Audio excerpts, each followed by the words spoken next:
Hello learners, welcome back to my YouTube channel. I am Zaheen and today we are going to start the triangle and its properties, which is your chapter number 6 NCERT. So let's begin with the introduction of exercise 6.1. So in this we should know about sides, angles and vertices.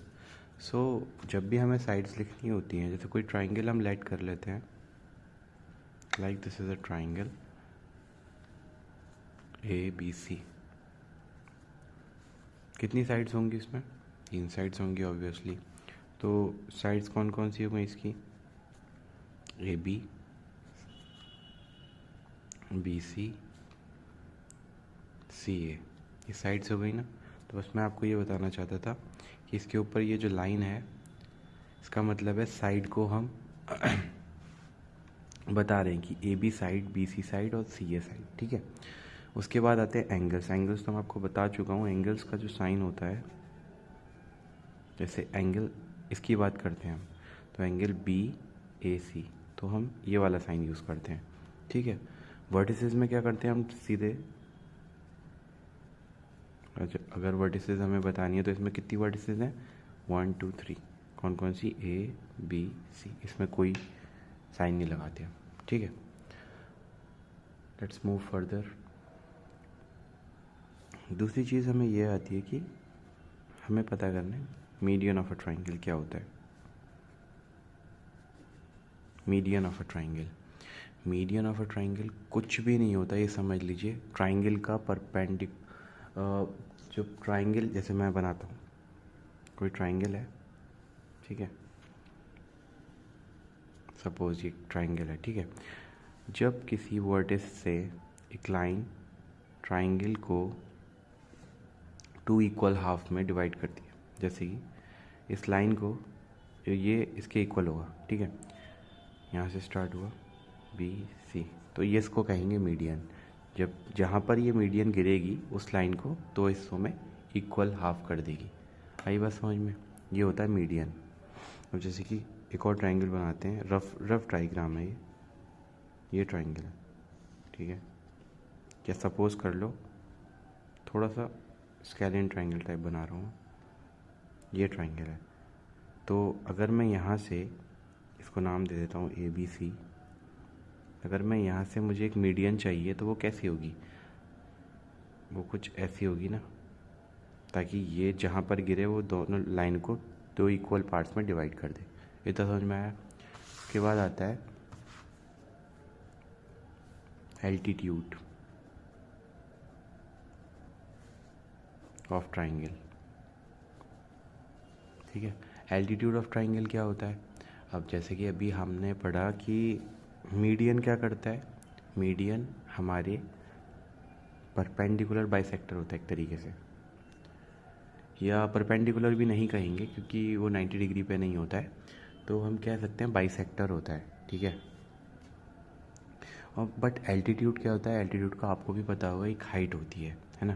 कोई भी जैसे triangle है,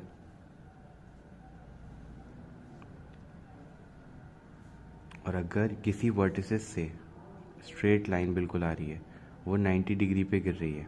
कितने पे? 90 degree का angle बना रही है, तो इसको हम कहेंगे, इसका नाम दे देता हूँ ABC और ये D. तो ये AD जो हो जाएगी ना लाइन, ये क्या हो जाएगी? एल्टीट्यूड. क्यों ये एल्टीट्यूड क्यों हो गई? क्योंकि ये इसको परपेंडिकुलर बाइसेक्ट कर रही है, परपेंडिकुलर गिर रही है इस पर, और ये इसकी हाइट भी कहलाएगी, हाइट ऑफ द ट्राइंगल, क्योंकि वो परपेंडिकुलर है. अब जैसे कि अभी मैंने आपको मीडियन बताया, तो आप कहोगे मीडियन सर हाइट क्यों नहीं होगी? मैं बताता हूँ क्यों नहीं होगी. जैसे ये ट्राइंगल है और इसकी जो मीडियन है वो थोड़ी स्लाइड आएगी, है ना, थोड़ी टेढ़ी आएगी. क्यों? क्योंकि ये यहाँ पे इक्वल हाफ्स में डिवाइड करेगी ना, ये इसके इक्वल. अगर मैं इसको सीधी कर देता हूँ तो क्या ये इक्वल हाफ में करेगी? नहीं करेगी. तो ये क्या हो गया? ये हो गई हाइट, जो कि 90 डिग्री पे कट करे, और जो 2 इक्वल हाफ में कर दे वो क्या हो गया? मीडियन. है समझ में? तो हम एक्सरसाइज 6.1 क्वेश्चन नंबर 1 की तरफ मूव करते हैं, क्योंकि अब इसमें इंट्रोडक्शन में सिर्फ इम्पॉर्टेंट इतना ही था. बाकी एक्सरसाइज 6.1 क्वेश्चन नंबर 1 देखिए. इसमें क्या बोल रहे हैं कि इन ट्राइंगल PQR, ये ट्राइंगल हो गया PQR. ठीक है. इसमें डी बोला है इन्होंने mid point of Q are का, तो ये जो डी है वो मिड पॉइंट है क्यू आर का। मिड पॉइंट मतलब ये पूरी क्या हो गई, मीडियन हो गई। तो ये इक्वल हाफ में डिवाइड कर रही होगी, तो मतलब ये इसके इक्वल हो गया, ये वाली साइड इसके इक्वल हो गई, ठीक है। और क्या बोल रहे हैं, इन्होंने पूछा कि पी एम जो है वो क्या है, पी डी है, पी डी लाइन है वो क्या है, और उन्होंने पूछा कि इस Q M is equal to M R के इक्वल होगी कि नहीं। तो सबसे पहले आप बताइए मुझे कि ये जो पी एम है, ये जो पी एम है ये क्या है। अभी मैंने ऊपर आपको बताया था क्या हुई है, एल्टीट्यूड ही तो हुई। क्यों, देखिए पी एम 90 डिग्री पे कट कर रही है, बिल्कुल इधर 90 डिग्री पे गिर रही है, और ये इसकी हाइट हुई है ना, तो ये क्या बोल हो गई, एल्टीट्यूड। अगर आपने अभी मेरा इंट्रोडक्शन अच्छे से पढ़ा होगा, अच्छे से सुना होगा, तो ज़रूर आप बता पाएंगे। पी डी बताइए क्या होगी। अब पी डी देख लीजिए आप खुद ही कि पी डी सर जो है यहाँ से यहाँ गिर रही है और ये दो इक्वल हाफ में कर रही है सर, इसका मतलब ये मीडियन हो गई, है ना, कोई प्रॉब्लम नहीं ना। और क्यू एम, क्या क्यू एम क्या बोल रही है, क्यू एम कौन सी है, क्यू एम ये है, और बोल रहे हैं एम आर क्या ये इक्वल होगी। अरे क्यू एम आर इक्वल क्यों हो जाएगी, जब मीडियन यहाँ पे आ रही है तो दो इक्वल हाफ तो ये वाला हुआ और ये वाला हुआ, इतना और इतना थोड़ी हुआ, खाली इतना पार्ट नहीं होगा ना, ये पूरा पार्ट इसके इक्वल होगा। तो इसका आंसर क्या हो जाएगा, no, Q M and M R. तो यहाँ पे हम लिख सकते हैं Q M is not equal to M R. Reason लिख सकते हो आप कुछ भी कि D is the mid point of Q R, है ना, डी मिड पॉइंट है, एम थोड़ी है। आई बात समझ में। ये हमारा क्वेश्चन नंबर 2 है। इस क्वेश्चन नंबर 2 में हमको कुछ स्केचेस ड्रॉ करने हैं, कुछ रफ फिगर्स ड्रॉ करनी है। इसमें पहला है कि in triangle A B C कोई एक ऐसा ट्राइंगल बनाइए ए बी सी जिसमें बी ई एक मीडियन हो। तो सिर्फ आपको कुछ नहीं करना, एक मीडियन बनानी है। कौन से ट्राइंगल में, ए बी सी। तो हम एक ट्राइंगल बना लेते हैं, रफ है तो स्केल की यहाँ ज़रूरत नहीं है हमें, ठीक है। अब यहाँ पे इसको नाम दे देते हैं ए बी सी मीडियन। अब रिकॉल करिए कि मीडियन मैंने क्या बताया था, एल्टीट्यूड क्या बताई थी मैंने, एल्टीट्यूड क्या बताई थी, जो 90 डिग्री पे कट करे, है ना, it should be straight. But median ऐसे गिरेगी, जिस लाइन पर वो गिरेगी उस लाइन को इक्वल हाफ में करेगी। तो आपको मीडियन कैसे करना है, तो अगर हम यहाँ से मीडियन लेते हैं तो इसका इक्वल हाफ लगभग ये हो जाएगा, है ना। तो ये क्या हो गई, इसको नाम कर देते हैं, सॉरी यहाँ बी ई बनाना है, बी ई, है ना, तो कोई बात नहीं, तो हमें बी से लेनी पड़ेगी, जहाँ पे बना उतना होता है उधर से लेनी होती है। तो कोई बात नहीं, इसको हम रोटेट कर लेते हैं। अभी आप फ़िलहाल भूल जाइए कि ये कोई लाइन है, ठीक है। तो बी ई बनानी है तो यहाँ से लेनी होगी, तो यहाँ पे हमें ऐसे लेनी होगी ताकि ये दोनों लाइन क्या हो, मतलब इस लाइन को इक्वल हाफ में हम डिवाइड करते हैं, तो कुछ ये ऐसी हो जाएगी, है ना। उसको नाम कर देंगे ई, क्या नाम कर देंगे, ई। तो ये इसके इक्वल हो जाए ताकि, ठीक है। तो बस ये एक फिगर हो गई, इसको आप नेगलेक्ट कर दीजिएगा, ये लाइन जो बनी है अभी, बाकी देखिए, ठीक है। सेकेंड पार्ट में, in triangle P Q and P R altitudes of the triangle. तो इसमें क्या करना है, एक ट्राइंगल बनाना है पी क्यू आर, जिसमें P Q and P R altitude बनानी है ट्राइंगल में, ठीक है। कोई बात नहीं, एक ट्राइंगल बना लेते हैं हम।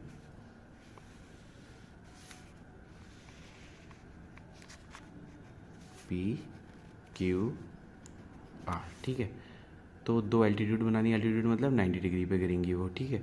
तो पी से क्यू तक की एक बनानी है, तो पी से स्टार्ट करूँगा, तो यहाँ पे पी से P and P Q and P R all the altitudes. अच्छा, एक सेकेंड। तो देखिए जैसे हमने ये ट्राइंगल बना लिया, तो इसमें आपको दो एल्टीट्यूड बतानी है। तो यहाँ गौर कीजिए, यहाँ पे ये 90 डिग्री पे गिर रहा है, ऐसे ही इधर ये 90 डिग्री पे, तो यही हमारी एल्टीट्यूड हो जाएंगी क्यू पी, मतलब पी क्यू और आर पी, है ना, कोई दिक्कत। Next, in triangle X Y Z Y L is an altitude in the exterior of the triangle. मतलब एक ऐसा ट्राइंगल बनाना है जिसमें जो हमारी एल्टीट्यूड बने वो बाहर को बने, है ना। तो कौन सा ऐसा ट्राइंगल हो सकता है, देख लेते हैं। देखिए ये भी एक ट्राइंगल है ना। क्या हम इसमें एल्टीट्यूड बाहर को बना सकते हैं? बिल्कुल बना सकते हैं। जैसे ये PQR है, सॉरी इसको नाम क्या देना था, XYZ, कोई बात नहीं, नेम से क्या ही फर्क पड़ता है, XYZ, ठीक है।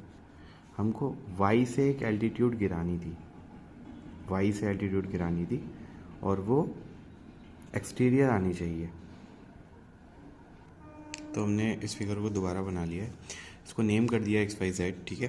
तो इसमें हमें YL एक एल्टीट्यूड बनानी है जो कि exterior of the triangle, exterior मतलब इंटीरियर मतलब इसके अंदर, एक्सटीरियर मतलब इसके बाहर। तो यहाँ से गिरेगी और एल्टीट्यूड कैसी होती है, बिल्कुल परपेंडिकुलर होती है। तो यहाँ से एक परपेंडिकुलर लाइन हम ड्रॉ कर देते हैं और ये कितने पे गिरेगी, 90 डिग्री पे गिरेगी, ठीक है। तो यही हो गई इसकी, इसको नेम कर देंगे L, तो YL ये हो गई, ठीक है। इसको हम एक्सटेंड भी कर सकते हैं, ठीक है, इसको कितना भी हम एक्सटेंड कर सकते हैं। तो ये इसकी हाइट हो गई, मतलब एल्टीट्यूड हो गई, आई समझ में। तो क्वेश्चन नंबर 3 की तरफ बढ़ते हैं। क्वेश्चन नंबर 3 पढ़िए। तो ये क्वेश्चन नंबर 3 है आपका, जो कि आपसे बोलता है कि verify by drawing a diagram, diagram बनाइए जिसमें वेरीफाई करिए आप if the median and altitude of isosceles triangle can be same. ठीक है, तो फिर बना लेते हैं इसको, बहुत ईजी है। फर्स्ट ऑफ ऑल आपको ये पता होना चाहिए आइसोसेलेस ट्राइंगल क्या होता है। तो हमेशा ध्यान रखिएगा, किसी दो ट्राइंगल की दोनों अपोजिट साइड अगर इक्वल होती हैं तो वो उसको हम आइसोसेलेस ट्राइंगल कहते हैं। मैं क्वेश्चन के बाद और भी ट्राइंगल बताऊंगा आपको, अगर आपको नहीं पता है तो। हम एक ऐसा ट्राइंगल बना लेते हैं जिसकी दो साइड इक्वल हों, ठीक है। हम लेट कर लेते हैं कि ये दोनों साइड इसकी इक्वल हैं। तो बस ये कौन सा ट्राइंगल हो गया, ये आइसोसेलेस ट्राइंगल हो गया, ठीक है। नेम करना चाहें नेम कर दीजिए ABC, कोई दिक्कत नहीं है। अब क्वेश्चन में क्या कहा कि ये वेरीफाई कीजिए if the median and altitude, अगर मैं इसमें मीडियन और एल्टीट्यूड बनाऊँ इस आइसोसेलेस ट्राइंगल में तो ये सेम है कि सेम आएंगे कि नहीं, देख लेते हैं। सबसे पहले इसमें मीडियन बना देते हैं। मीडियन क्या है, इसको दो पार्ट्स में डिवाइड करेगा, जहाँ पे गिरेगी तो हम यहीं से बनाते हैं। तो मीडियन कुछ ऐसी ही आएगी, हो गई दो इक्वल पार्ट में बराबर। और क्या बनाना था, एल्टीट्यूड बनानी थी, इधर से ही एल्टीट्यूड बनाएंगे। तो ये एल्टीट्यूड भी क्या होती है, वो भी तो स्ट्रेट ही होती है ना, वो 90 डिग्री पे होगी। अरे हाँ, ये तो सेम आ रहा है। तो बस ये वेरीफाई हो गया कि जब हम आइसोसेलेस ट्राइंगल में मीडियन और एल्टीट्यूड बनाएंगे तो वो सेम आएगी। आई बात समझ में। तो इसके साथ ये एक्सरसाइज 6.1 आपकी कंप्लीट होती है। तो लास्ट में मैं आपको यही बताना चाहूँगा कि आइसोसेलेस ट्राइंगल में हमेशा ध्यान रखिएगा, दो इक्वल, जब ट्राइंगल की दो साइड इक्वल होती है किसी ट्राइंगल की तो वो आइसोसेलेस ट्राइंगल होता है, ठीक है।